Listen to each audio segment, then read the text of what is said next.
visions through my dreams, seeing myself swimming in the universe. My ancestors gave me gifts to read cards, predict and heal. My name is Daphne, but spirit calls me Babylon. Angels communicate through numbers. Intuition is so deep. The gift I fully embrace within.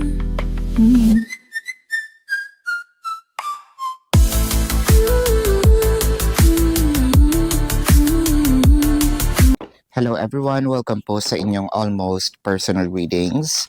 So tignan natin yung mga nangyayari sa paligid ha. I want you to know that this is a general reading.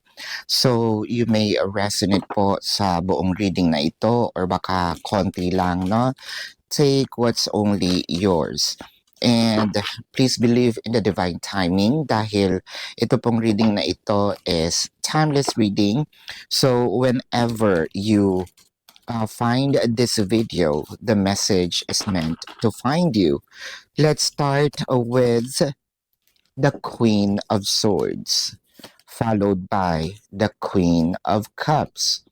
So, medyo nalilito tayo kung ano na yung nararamdaman natin dito kay person, no?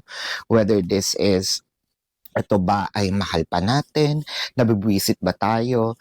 Naiinis tayo? So, parang, kumbaga sa tennis game, no? Nagkakaroon tayo ng mood swings. Merong mga times na talagang napupundi tayo kay person. May mga times na gusto naman natin siyang kumbaga alagaan, no? I-show yung pagmamahal. Why is this happening? Dahil kasi ang nakikita natin, chances are, no? Baka kasi hindi nakakapag-abot. Hindi siya yung becoming materialistic, ha? I think that this is parang nangyayari kapag nagsasama na sa bahay, mag-asawa na, no? Or either kulang itong inaabot. Kasi with the Queen of Cups, ang nakikita natin dito parang medyo ano din may pagka, how do I say this? May pagka, parang easy-go-lucky, no? One day millionaire, kumbaga. Ito din si person, nakakakita tayo doon ng hindi siya marunong mag-budget. Siguro, yung perang nakukuha niya, it's more of, meron siyang mga bagay na hindi iniisip, pero binibili. With the Queen, puro queens ito. Queen of Swords, Queen of Cups, Queen of Wands. So, kinakausap natin kung saan niya ito dinadala. So, this is about where your person's using the money from, kasi puro queens ito. So are we thinking that there might be some, other person involved?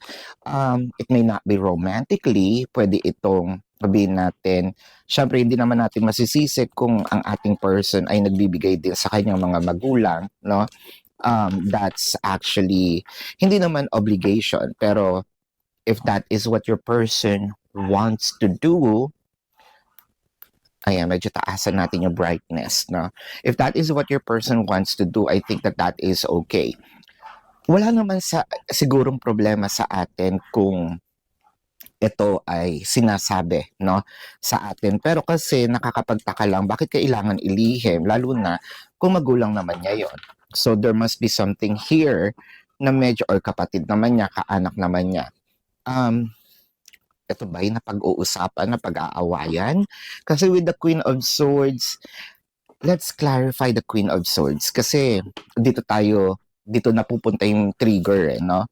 The Eight of Swords and the Ten of Cups. Gusto mo bang itanong kay person na meron bang iba? Gusto mo bang itanong kay person na meron ka bang kinakalantaring iba?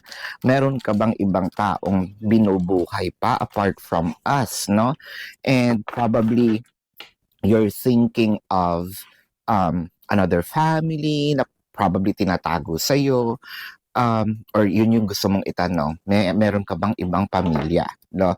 Hindi mo pa sinasabi, well, probably with the Queen of Wands, nasabi mo ito, pero hindi, kumbaga walang authority. It may be pabiro, it may be, narinig niya lang, hindi niya pinansin masyado. But I am seeing in here ngayon, gusto mo nang i-clarify kasi medyo hinahanap na natin, no? Yung sagot. With the Nine of Swords and the Eight of Cups, parang ang nakikita natin dito, chances are with the Nine of Swords, medyo nai-stress tayo.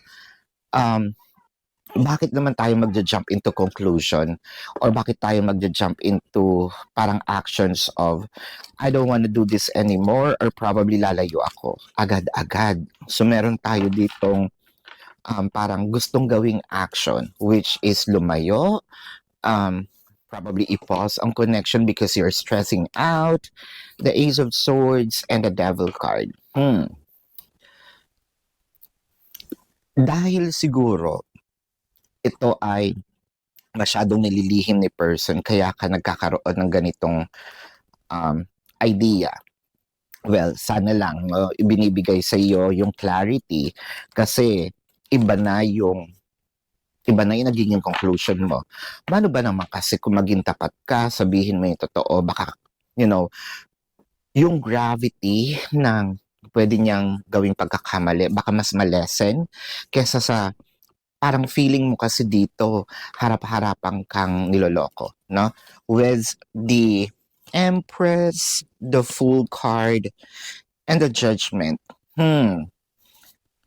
I feel like nakakapansin ka ng either kakaiba kasi, no? Bakit siguro meron kang nakikitang text ng ibang tao, probably iba yung name na nandun sa kanyang phone, probably meron ka rin nakikita mga gamit ng bata, sa either sasabihin na pulot or mga pictures na mga kakaiba. Kaya kinukutuban ka. So, let's clarify here. Meron ka rin pinagseselosan with the Empress.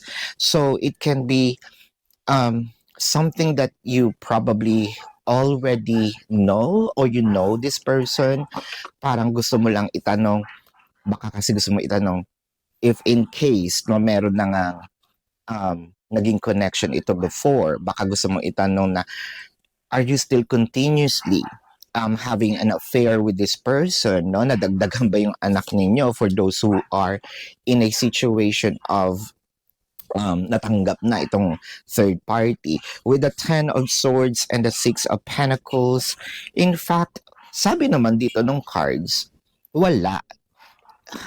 It might not be for that person. Ako yung nagja-judge ngayon with the Judgment.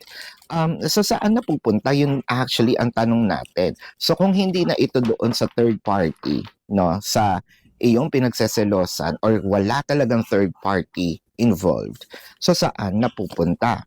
With the Five of Swords and the Hermit. So ito na nga. I feel like ito ay binibigay sa isang medyo may edad, no, na babae. Even the Hermit is here, it doesn't always have to be a or matanda.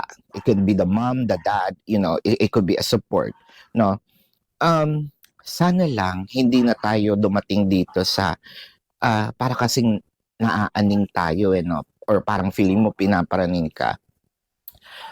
Siguro maiintindihan natin, baka naman kasi din, nakakarinig ito ng salita or baka nahihiya itong parents, no, na nakikihati pa sila. There might be a lot of factors, pero with regard to that third party thing, I'm not seeing it. Ang tanging kaagaw mo dito ng attention is the parents. And I feel like kasi wala naman dito yung history ng kanilang family background. What I am reading is you and them. I think it may not be an obligation, pero siguro sana naiintindihan natin. Baka naman din walang kinikita itong mga kanyang mga magulang kaya nakakapag-abot. There's a lot of factors, but I feel like understanding is needed and transparency coming from your person, no? So this is your reading. Let's check the zodiac sign of your person. Now, this can be their sun sign or a placement in their chart, or pwede ring lumabas ang zodiac sign ninyo. Again, sun, moon, rising is okay. Pero bago po yan, if you resonate sa reading na ito, let me know sa comment section. Please click the subscribe button and like button. You know, that will help for the algorithm. And at kung may mga questions kayo ha, personal questions, sa description box ng video na ito, there is a link. Click the link, you will be routed to my website. Nandun po yung name, number, QR code, amount per question. So, take advantage of the 4 questions plus 1 kasi discounted na po yun. And if you want to book a private reading, nandun din po siya sa description box. So, let's now check the zodiac sign of your person. I'm seeing Leo, Libra, Aquarius, Aries, Taurus, Gemini is here. Taurus is very dominant. Virgo, Pisces. I'm seeing Scorpio. Did I just mention Leo? Leo is here.